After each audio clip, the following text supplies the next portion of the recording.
Well, thank you. I'm Lawrence Wright, and I'm just going to give you a few moments here, just introduction of this, what is the final episode of the series, The Looming Tower, that was based upon my book by the same name.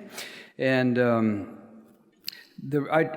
Ali and I talked about what we should show from this, and I decided that really what we wanted to do was this. You all know what happened on 9/11.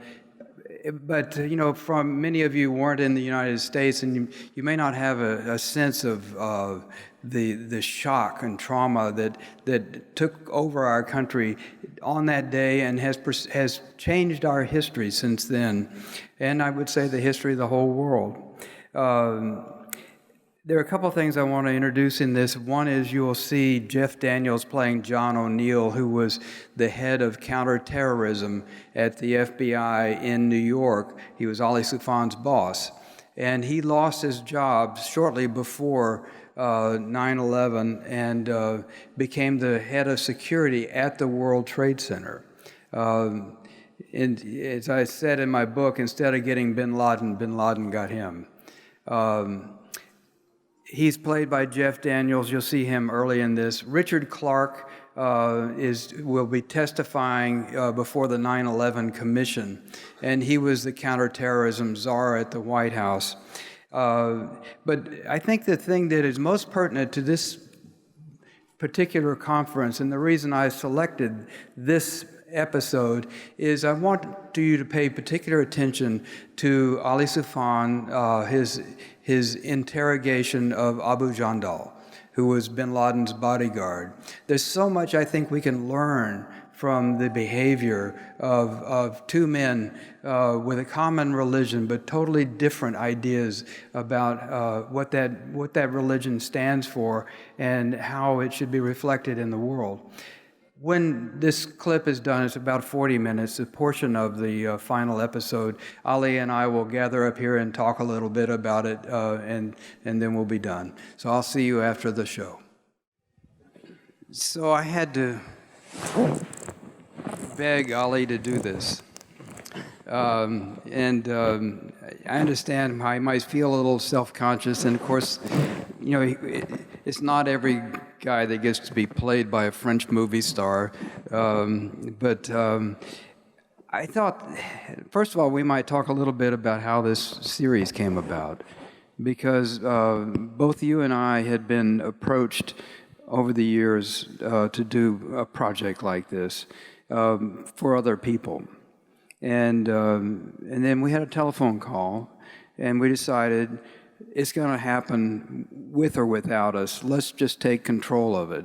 So that's how this series came about. We just formed a little conspiracy and went out to Hollywood, and I'm pretty happy with the way things came out.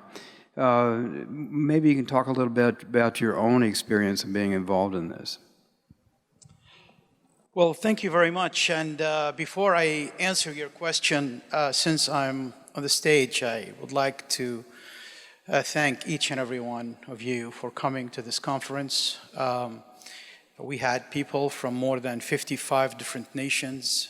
We had UN, EU, ICRC, different international organizations, amazing experts. And I would like to thank the state of Qatar and the leadership for allowing us to do this event and supporting us in doing this amazing getting together to discuss this important topic. So thank you very much for each and every one of you for being here. Thank you. It's, when Larry called me about trying to do something, and as he correctly mentioned, people were calling me and him to do something about 9/11. I think, many years had passed, about 16 years by the time we started doing the show. And I think it was time to tell the world and the American people what we know about that day. And the last episode, you see a lot of characters. Maybe it's not fair for you to understand what these characters are doing or saying if you don't watch the first 9 episodes. But what you see, basically, a couple of things.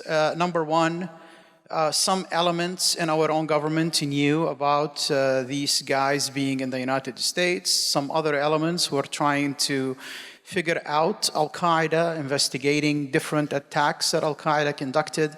And the right hand was not telling the left hand what's happening. And the result was more than 3,000 Americans died, Americans and non-Americans, frankly. And an event that changed the world, 9/11 changed the world. And I thought with Larry about doing something, and we wanted to keep the narrative true. We wanted to basically give the world and the American people a program where it's not really a documentary, it's a drama. However, it is very true to the event that took place. So what you see, basically, is what it was. That's it. That's what happened. That's the bunch of events that led into 9/11. For me, it was very difficult. Larry can tell you I was annoying like heck when it comes to reading the script. And a lot of people advise me that between reality and drama, if you're talking Hollywood here, if you're talking the FBI, reality always wins. But in Hollywood, drama always wins. And I think I got used to it, but I think the facts in the show, the investigative facts, are spot on, accurate, and they go hand in hand with a lot of the investigations that happened after 9/11, to include the 9/11 Commission, to include the different Inspector General reports from the different agencies. So I hope you watch the show. I hope you're not going to enjoy it because it's depressing towards the end, but I think you will learn from it a lot, and hopefully we learn from the past so we won't repeat it again in the future. Well, as I was watching this again, and especially that, extraordinary interrogation of Abu Jandal, here we are 17 years later, and it strikes me again and again so cruelly how the world could have taken a different turn. And, one of the lessons that we failed to learn was, the utility of just talking and listening to people, as you did with Abu Jandal, rather than torturing them. And this is a turning point in American history that I really regret. And I wonder what you think about the lessons that we've learned from 9/11 until today, and what we might have learned. I'm very pessimistic in my answer, frankly. I think since 9/11, strategically, we didn't learn much. I think tactically, we learned a lot. If you look at our intelligence agencies, intelligence sharing, the law enforcement capabilities, cooperation between different groups, both domestically and internationally, I think that's a lot better than it used to be before. But when it comes to understanding the narrative, understanding, for the lack of better term, the ideology, I think we are still where we were on September 10, 2011. If you look at the world today, and if you look at Al-Qaeda, let's take the narrative of Osama bin Laden. On the eve of 9/11, bin Laden had 400 members. 19 of them died on that day. Today, there are thousands and thousands of people who adhere to bin Laden's narrative and to bin Laden's ideology.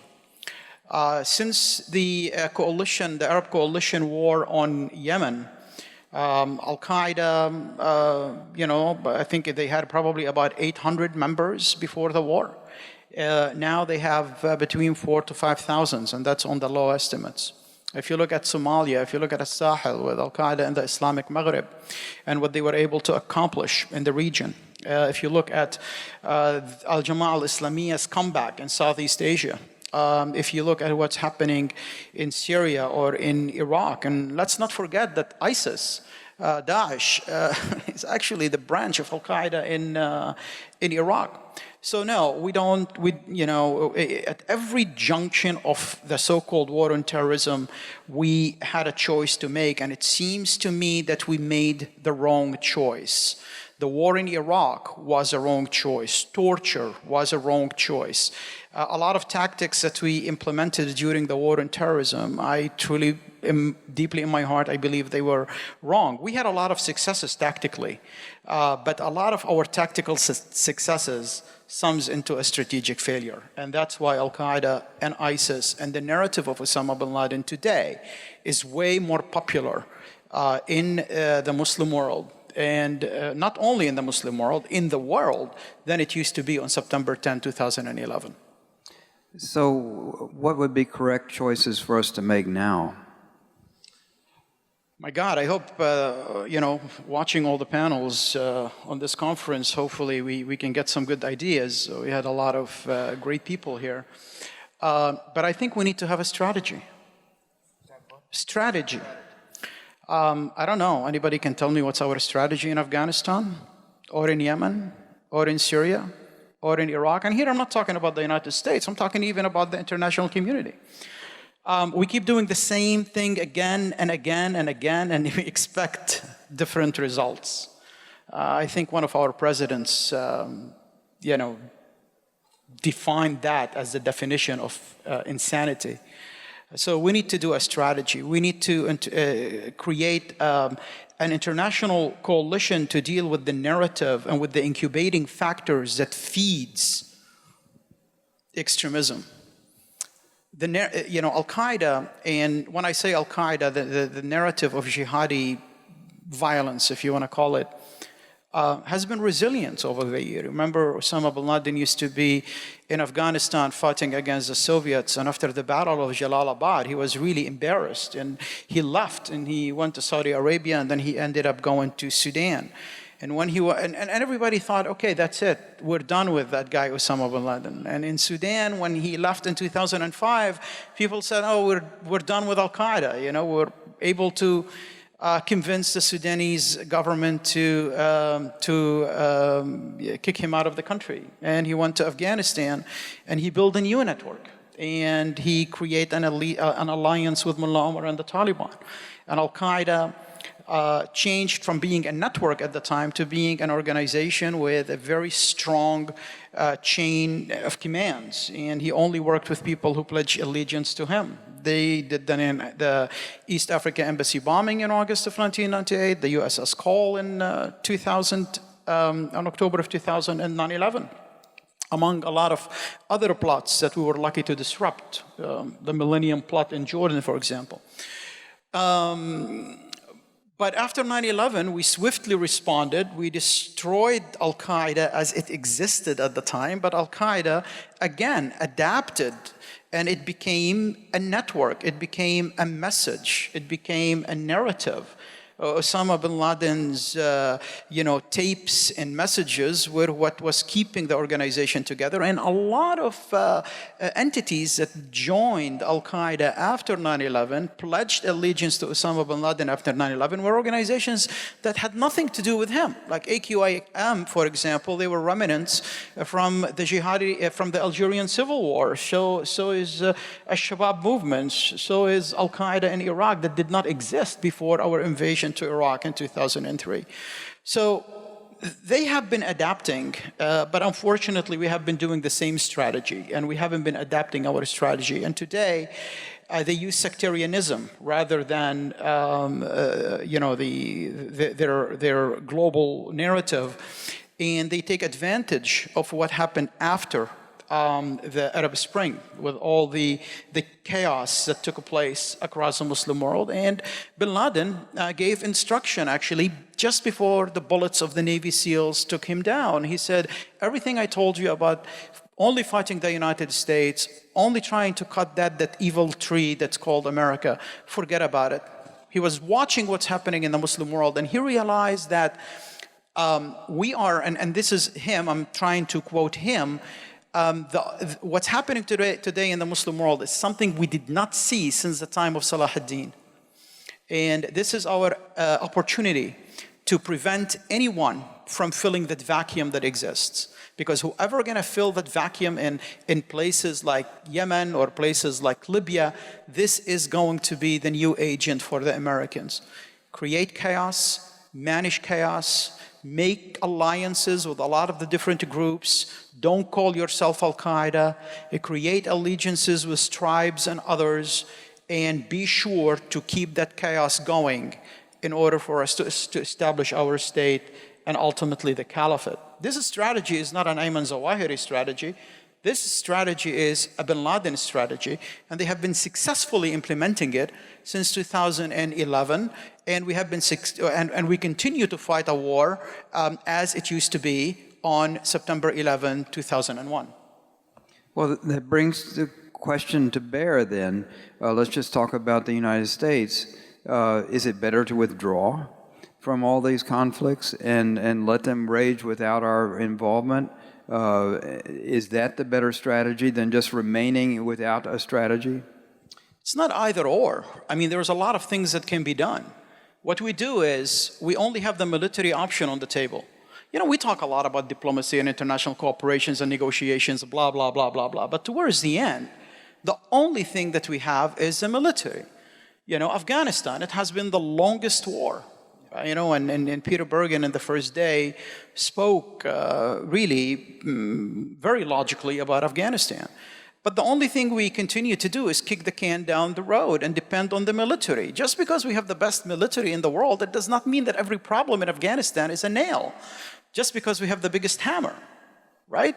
So where is our diplomatic engagements in Afghanistan? Where is our initiatives for peace? We're trying to do something now, actually, with this administration, with the Trump administration.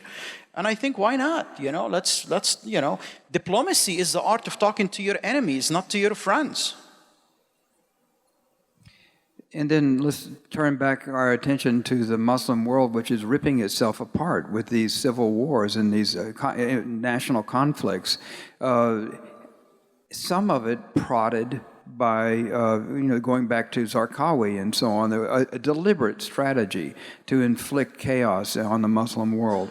How does the Muslim world cope with this in a way of bringing some kind of stability back into this region? A lot of things that's happening in the Muslim world have to do with the Muslim world, but to the most part also with the international community.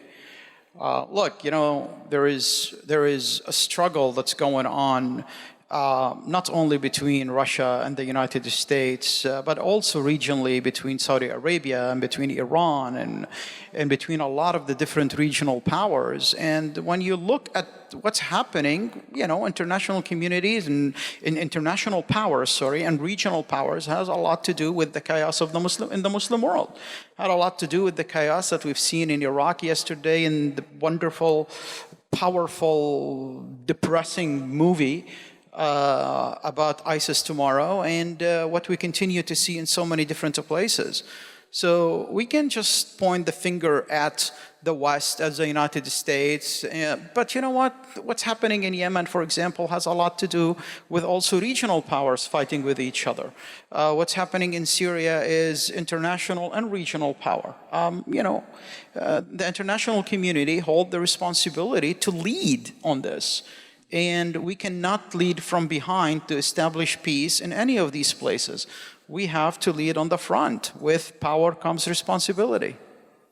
Well, speaking of leadership, I'm struck by the fact that Al-Qaeda and its progeny are in many respects leaderless. There's, you know, leaders are killed or disappear, and yet, you know, this movement continues to increase and become more profligate in its numbers.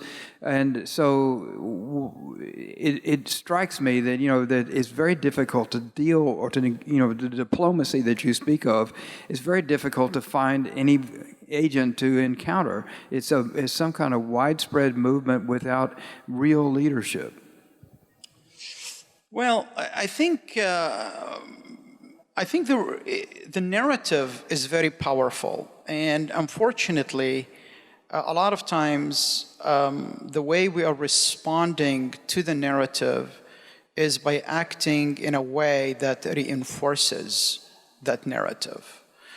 For example, ISIS claims that the whole world is coming against Islam. What do? We put a coalition of 65 different countries, most of them are not actually doing anything, to fight ISIS, and we kind of verify to their people that there is a war against Islam, and even though this is so far away from the truth, they say, American soldiers and American,